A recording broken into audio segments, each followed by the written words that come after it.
You're looking at a video right here coming in from WBZ out of Salem, New Hampshire. That is where last night law enforcement heavily surrounded a storage unit where they say inside they discovered the body of their suspect. Those investigators say he took his own life shooting himself and had likely been dead, potentially there for several days. A lot to discuss about this case as it has played out here. So I do want to bring in Ed Cash, Homeland Security expert who served in President George W. Bush's administration, now the president of Frontier Security Strategies. Thank you so much, Ed, for taking the time to be here with us today. Folks, what you're about to hear is another chilling reminder of what happens when warning signs are ignored, when elites protect their institutions, and when common sense security takes a backseat to political correctness. This WBZ interview with Homeland Security expert Ed Cash exposes not just a horrifying crime, but systemic failure that deserves serious scrutiny. 2 innocent students murdered at Brown, an MIT professor executed in his own home, and a suspect who operated for years under the radar. Let's talk about it. Morning, Josh. Good morning. Well, first off, I do want to ask you, because you heard the Rhode Island Attorney General there essentially saying it was a witness who kind of helped to piece all of this together and lead to a solution, so to speak, for an active investigation that didn't really have too many credible leads at the time. So what does that say to you about kind of the importance of the public in a situation like this? Oh, absolutely. I mean, we talk 30,000 foot level, see something, say something. That kind of goes across the board, whether something suspicious at an airport or a situation like this. After they released the additional photos and more clear videos, I think it was either Tuesday or Wednesday night, I'm sure a $50,000 reward assisted as well. And there are hundreds of leads that come in, but what is real? What is not real? What's coming from halfway across the country from someone versus someone that was, as we've seen, right down the street that saw this person in live in person.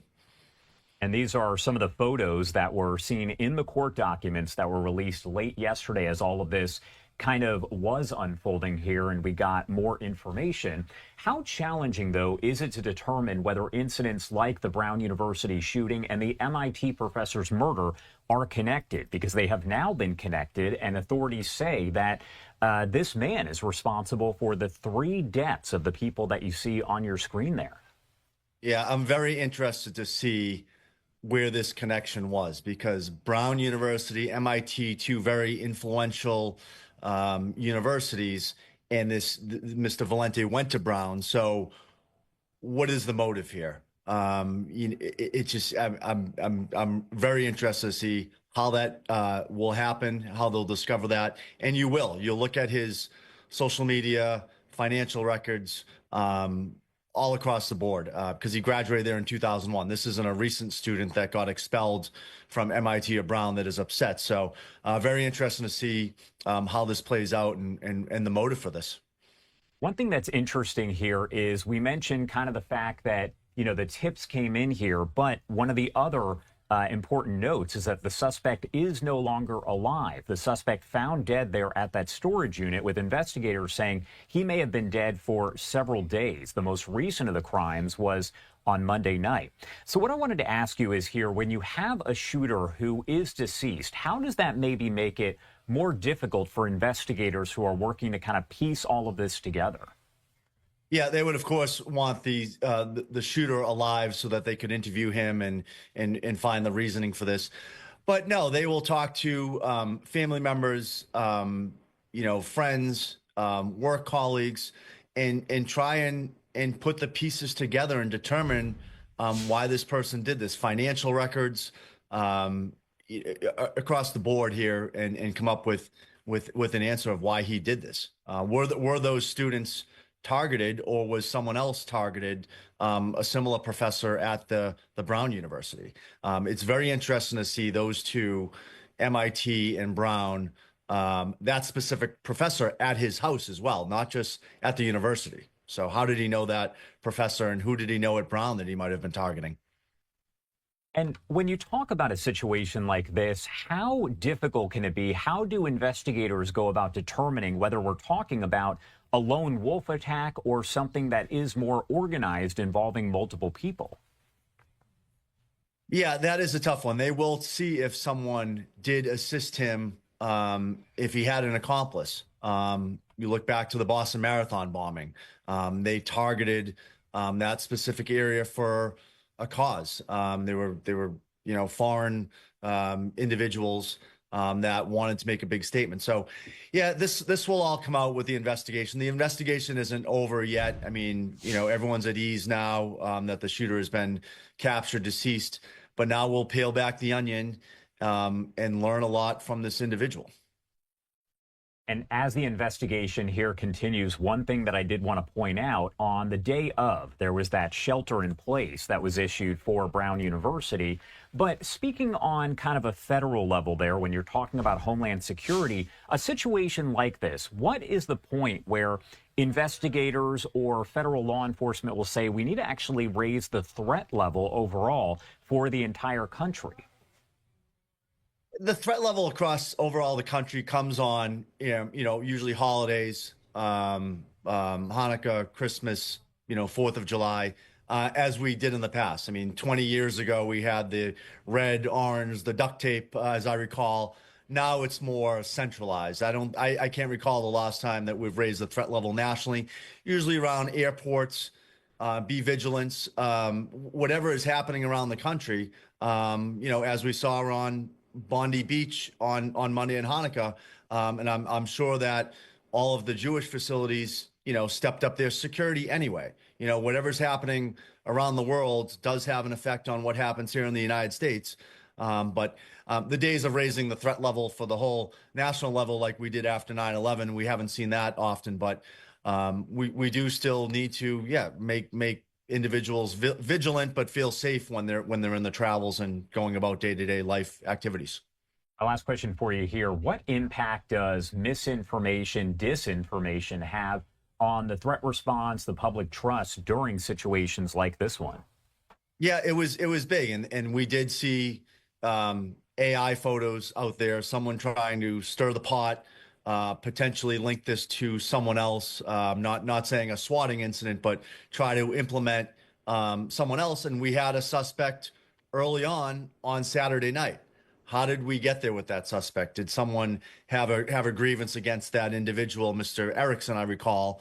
And we folks kind of jumped the gun there and say we had a suspect, we're good to go. But second time, you really couldn't screw that up, and we didn't. So. Ed Cash, thank you so much for taking the time to join us here. Anything we missed? Anything you want to make sure to add here before I let you go?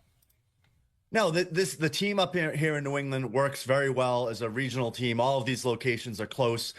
They'll learn from this. They'll get better, and they'll respond quicker and more accurate the next time. I think this was a successful capture, but all of these events, you learn more and more, and you get better because the bad guys are trying to get better as well. It's offense versus defense, and I think our law enforcement will learn from this and do better. All right. Ed Cash there, Homeland Security expert, served under George W. Bush. Thank you so much for being here with us today and helping to break this down. I'm sure we'll be back in touch as all of this does continue to develop. Thanks, Josh. Happy holidays. So according to this interview, authorities now believe Claudio Manuel Neves Valente, a former academic with deep ties to elite universities, carried out multiple targeted killings before taking his own life in a storage unit in Salem, New Hampshire. And let me say this clearly. This wasn't random. This wasn't spontaneous. This was planned, calculated, and covered up as long as possible. The suspect didn't just snap. He studied, prepared, and hid his tracks. Untraceable phones. Switched license plates. No credit cards in his name. That's not the profile of some clueless drifter. That's a man who knew exactly what he was doing. Now here's the part the mainstream media doesn't want to dwell on. This suspect wasn't some outsider. He was embedded in elite academic institutions, Brown, MIT, European universities. And the man he murdered? A fellow academic from the same program in Portugal. This raises real questions. What disputes were ignored? What warnings were missed? What complaints were brushed aside to protect reputations? Because let's be honest, elite institutions protect themselves first, not the public. If this had been a blue-collar worker or a gun owner from rural America, we'd already have wall-to-wall lectures about dangerous ideologies. But because this man came from the ivory tower, silence. And I want to be clear about something else. Law enforcement did their job, and they did it fast. A citizen came forward within an hour. A tip cracked the case. That's what real public safety looks like. Not government surveillance, not censorship, but citizens working with police. This is exactly why say something works, when it's applied honestly and not politicized. And notice this: no evidence of a broader conspiracy, no foreign terror cell, no gang affiliation, just a lone individual who slipped through cracks that should never exist. Ed Cash made a powerful point in this interview, one that conservatives have been saying for years. Not every threat needs a national panic alert, but every threat demands competent vetting, accountability, and transparency. We move away from the post 9/11 color-coded alert system. But what replaced it? Bureaucracy, confusion, delayed responses. And meanwhile, Americans are left vulnerable while politicians argue over narratives. Here's the uncomfortable truth. When violence doesn't fit a political agenda, it gets buried. When the suspect doesn't match the preferred villain, questions stop being asked. And that's dangerous, because public safety should never be partisan. Victims should never be footnotes. And institutions should never be immune from scrutiny. As a patriot, I believe in three things: law and order, strong, transparent investigations, holding powerful institutions accountable. This tragedy reminds us that evil doesn't wear one uniform. It can hide behind credentials, degrees, and prestige. And the solution isn't less freedom. It's more responsibility, stronger enforcement, and zero tolerance for cover-ups. Pray for the victims. Support law enforcement. Demand answers from powerful institutions. And never let the media tell you which crimes matter and which don't. Because a nation that ignores the truth is a nation that invites chaos. United States, God bless, stay vigilant, and I'll see you in the next video.